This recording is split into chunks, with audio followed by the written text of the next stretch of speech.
एक बार की बात है, एक गांव में रमेश नाम का एक मेहनती किसान रहता था। उसका छोटा सा परिवार था और वो अपनी पत्नी शीतल और जवान बेटी लक्ष्मी के साथ खुशी खुशी रहता था। अरे भाग्यवान, सुनती हो? इस बार गर्मी कुछ ज्यादा ही होने लगी है और बारिश भी नहीं हो रही। ऊपर से गांव का सरपंच पानी भी कम देता है। अगर ऐसा ही चलता रहा तो हमारी सारी सब्जियां सूख जाएंगी। हमारा जीना हराम हो जाएगा। नहीं जी, ऐसा कुछ नहीं होगा। हम सबका भला करते हैं तो भगवान भी हमारा भला ही करेंगे। आपको परेशान होने की जरूरत नहीं। भगवान करे ऐसा ही हो शीतल। गांव का सरपंच मगरू एक लालची और बुरा इंसान था। उसे गरीबों पर बिल्कुल तरस नहीं आता था। गांव के खेतों में पानी मगरू के कहने पर ही दिया जाता था। रमेश भैया, जरा ताजी सब्जियां दे देना। हाँ जरूर बहन, ये लो। अरे बहन, आती रहा करो। आज तुम कई दिनों बाद आई हो। क्या करे रमेश भैया, आप इतनी अच्छी और ताजी सब्जियां देते हो कि ये 4-5 दिन वैसी की वैसी ही रहती हैं। अच्छा, कितने रुपए हो गए? बस 50 रुपए बहन। अच्छा भैया, ये लो आपके 50 रुपए। आपका बहुत बहुत धन्यवाद रमेश भैया, इतनी अच्छी और ताजी सब्जियां देने के लिए। अरे बहन, ऐसा कहकर मुझे शर्मिंदा मत कीजिए। ये तो मेरा फर्ज है। जाइए, आप आराम से घर जाइए और मेरी सब्जियों का आनंद लीजिए। फिर वो ग्राहक चली जाती है। तभी गांव के कुछ और लोग भी सब्जी लेने आते हैं। अरे रमेश भैया, मैंने सुना है तुम्हारी दुकान पर बहुत अच्छी और ताजी सब्जियां मिलती हैं। हाँ भैया, तुमने बिल्कुल ठीक सुना है। मेरे यहाँ जो सब्जियां मिलेंगी वो आपको पूरे बाजार में कहीं नहीं मिलेंगी। अच्छा भैया, कर दो 1 किलो सब्जी। फिर वो भी सब्जी लेकर चला जाता है। शाम होते होते रमेश अपनी दुकान बंद करके घर चला जाता है। उसकी बेटी लक्ष्मी, जो अभी कॉलेज में पढ़ रही थी, अपने पिता की कमाई से ही अपनी पढ़ाई पूरी कर रही थी। रमेश अपनी इकलौती बेटी पर अपनी सारी कमाई लुटा देता था। पिताजी, मुझे कुछ कॉपियाँ चाहिए जिसके लिए कुछ पैसों की जरूरत है। हाँ क्यों नहीं बेटी, आखिर मैं इतनी मेहनत से कमाता किसके लिए हूँ? सब तेरे लिए ही तो है। बता, कितने रुपए चाहिए? ज्यादा नहीं पिताजी, सिर्फ 50 रुपए। रमेश अपनी बेटी को 50 रुपए दे देता है। अगले दिन वो फिर अपने खेत से सब्जियां तोड़कर बाजार में बेचने जाता है।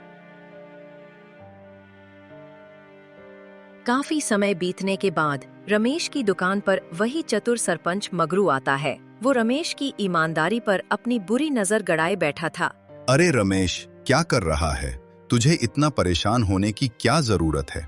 क्यों अपनी किस्मत को लात मार रहा है? मेरी बात मान ले, जितनी सब्जियां तू बाजार में बेचता है उतनी मुझे दे दिया कर। मैं उन्हें शहर में भिजवाकर तुझे अच्छे पैसे दे दूंगा। मेहनत करूं मैं और फायदा उठाए शहर वाले, जिनके दिल में हम किसानों के लिए कोई इज्जत नहीं।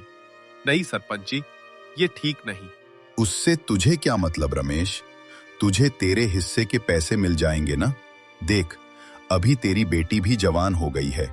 तू नहीं चाहता कि उसकी शादी खूब धूमधाम से हो? नहीं, मेरी जितनी कमाई है मैं उतने में ही खुश हूं। तुम हमारे खेतों में यूरिया डलवाकर और ज्यादा सब्जियां पैदा कराओगे जो नुकसानदायक होंगी और हमारी धरती मां को भी कष्ट होगा।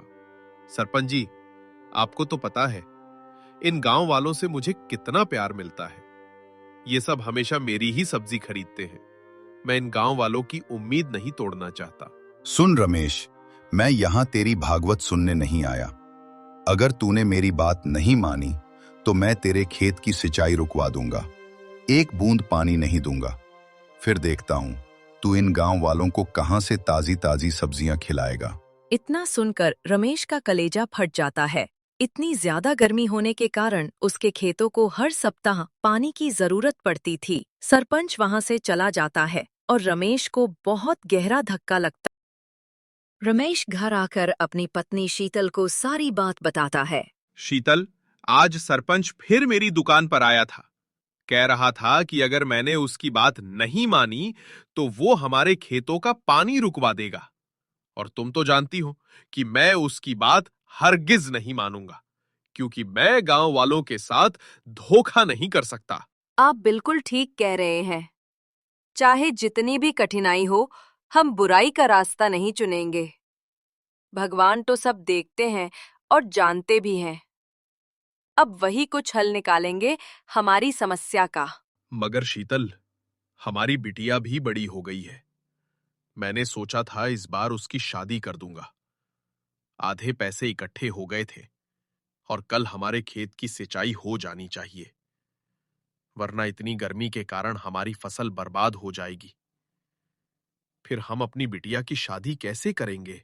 ये कहकर वो बहुत दुखी हो जाता है। उनकी बेटी लक्ष्मी, जो वहीं खड़ी थी, ये सब सुन लेती है और बोलती है, अरे पिताजी, आपको मेरी चिंता करने की कोई जरूरत नहीं है। मेरी पढ़ाई खत्म होने में अभी 2 साल हैं और कुछ महीनों में बारिश का मौसम भी आने वाला है। तब तक आपका व्यापार फिर से चालू हो जाएगा, इसलिए मेरे बारे में चिंता करना छोड़ ही दो। अरे रमेश भैया, जरा सब्जियां दे देना। अरे भैया, ये क्या, आज आप बहुत कम सब्जियां लाए हो। अरे भैया, कुछ पूछो मत। फिर रमेश उसे सारी बात बता देता है। पानी की कमी और गर्मी की वजह से रमेश की कई सब्जियां और उनके पौधे सूख जाते हैं। इस वजह से उसे सब्जियां कम मिलती हैं। अरे भैया, आप चिंता ना करो, भगवान सब कुछ ठीक कर देंगे। वैसे भी कुछ दिन बाद बरसात शुरू होने वाली है। रमेश को बस इसी बात से तसल्ली थी कि जल्द ही बरसात के महीने आने वाले थे। अगले दिन जब रमेश सब्जियां तोड़ने अपने खेत में जाता है, तो जो नजारा वो देखता है, उसे देखकर उसका कलेजा कांप जाता है।